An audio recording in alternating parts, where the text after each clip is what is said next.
l'excellente Ma.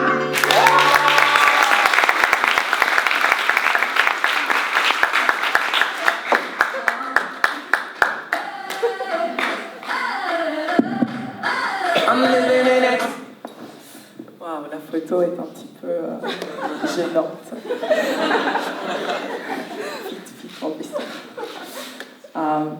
Bonsoir à toutes et à tous. J'espère que vous passez une excellente soirée. Après les premières séances d'entraînement pour cet événement, je me souviens être rentrée chez moi et avoir dit « Maman, il paraît que la réussite, c'est de trouver ce qui nous rend heureux dans la vie. » Ensuite, je lui ai dit « Maman, Netflix me rend heureuse. » Malheureusement, ma mère n'ayant pas la même conception de la réussite, j'ai tout de suite dû changer d'ambition dans la vie. Mesdames, Messieurs, permettez-moi de me présenter. Je m'appelle Ma Barthélémy Bangoura, j'ai 20 ans, et ça fait maintenant 11 ans que je vis en Belgique. Merci beaucoup. À l'âge de 9 ans, ma mère a décidé de fuir la Guinée-Conakry, mon pays d'origine, pour que ma... Ouh! Yeah! Represent! Bon, la Guinée-Conakry, mon pays d'origine, pour que ma sœur et moi n'ayons pas à subir les mutilations génitales féminines, aussi connues sous le nom de l'excision. À mon arrivée en Belgique, j'ai dû m'adapter, mais surtout j'ai dû réadapter ma réalité. Oui, parce que c'est dans ce nouveau monde qu'on m'a fait comprendre pour la toute première fois que j'étais différente, et c'est la toute première fois que je comprenais que cette différence pouvait écrire l'entièreté de mon destin à ma place. À l'âge de 17 ans, cependant, cette vision que j'avais de ma vie a complètement changé, et ça grâce à quelqu'un que j'ai rencontré. Vous voyez, il m'a impacté à tout un autre niveau quand il m'a dit ces mots. « Alors, tu es une femme noire et musulmane. Mais t'es complètement ratée. »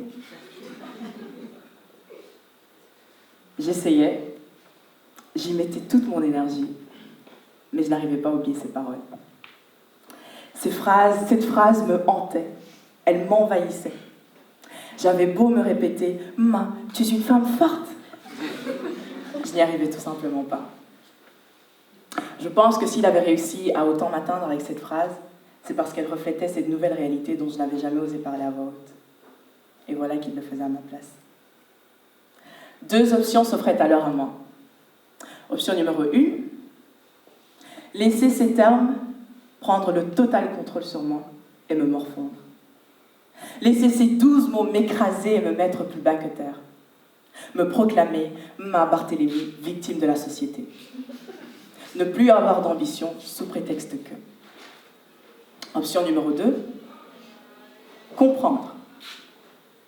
Et éventuellement, et peut-être, utiliser ce qu'il m'avait dit à mon avantage. Je me disais que pour atténuer la violence de ces mots et éventuellement me défaire de mon sort, il me fallait comprendre ce que ça voulait réellement dire être une femme, être noire, être musulman dans notre monde. Bien que ce que je découvrais m'attristait énormément, ça ne faisait qu'accroître mes ambitions. Mesdames, Messieurs, ce que je comprenais, c'était que être noir, être une femme, être musulman, ou faire partie d'une minorité, ça voulait dire se réveiller tous les matins. Travailler 2, voire 3 fois plus, pour éviter d'entendre ces phrases aussi décourageantes les unes que les autres. Oui, Oussama est un élève discipliné, vraiment. Mais je ne pense pas qu'il ait vraiment sa place dans l'enseignement général. Vous comprenez? Ou alors, le high-tech? Non, mais non. Laisse tomber ça, non. Je pense pas que tu puisses vraiment comprendre, tu vois. C'est un truc de mec. Ou encore...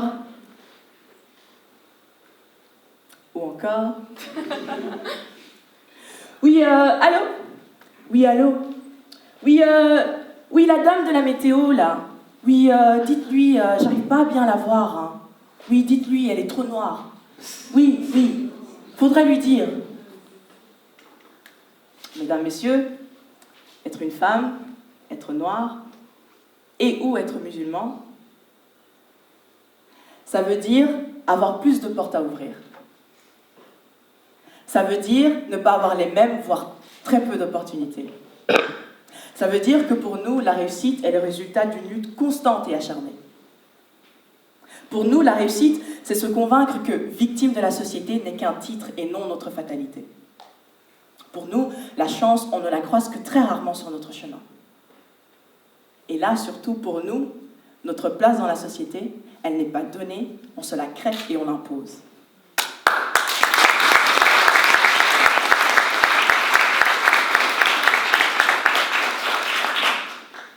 William Ernest Henley a dit dans son poème Invictus, qui est d'ailleurs le poème préféré de Nelson Mandela, « I, and I only, am the captain of my soul.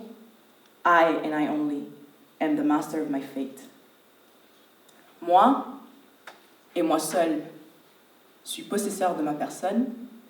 Moi et moi seul, suis maître de mon destin. Cette phrase, on est plusieurs à se le répéter au sein de Boost. On est plusieurs à essayer de se détacher de cette prétendue identité que la société voudrait nous coller à la peau. On veut être Othman, l'entrepreneur ambitieux et inspirant pour les jeunes qui est en train de révolutionner le monde de l'enseignement avec sa toute nouvelle application. Et non pas Othman, l'entrepreneur arabe qui.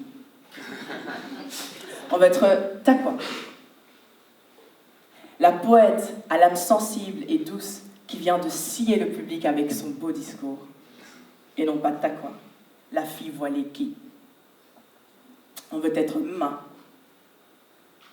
la fille au sens de l'humour très franchement douteux, qui aime un petit peu trop Netflix. Et non pas Ma, femme noire, musulmane et complètement ratée. Grâce aux efforts que fournit Boost pour qu'on soit sur le même pied d'égalité que tout le monde, on est une poignée à faire la différence, à créer l'exception. Mais j'espère que dans un futur proche, dans un futur que j'aurai l'opportunité de voir, dans un monde où la distribution des opportunités sera parfaitement égale, plutôt que d'être l'exception, nous ferons nous aussi partie de la norme. J'espère que ce sera la norme de voir une femme à la tête d'une multinationale à la hauteur de Facebook ou Google. J'espère que ça n'étonnera plus personne de voir une personne de couleur à la télévision belge ou française. J'espère qu'on ouvrira enfin la porte à ces femmes voilées qui essayent de travailler dans les institutions publiques sans avoir à sacrifier cette partie d'elles. Mais surtout, j'espère que la journée pour l'égalité des chances n'aura plus à exister. Merci pour votre attention.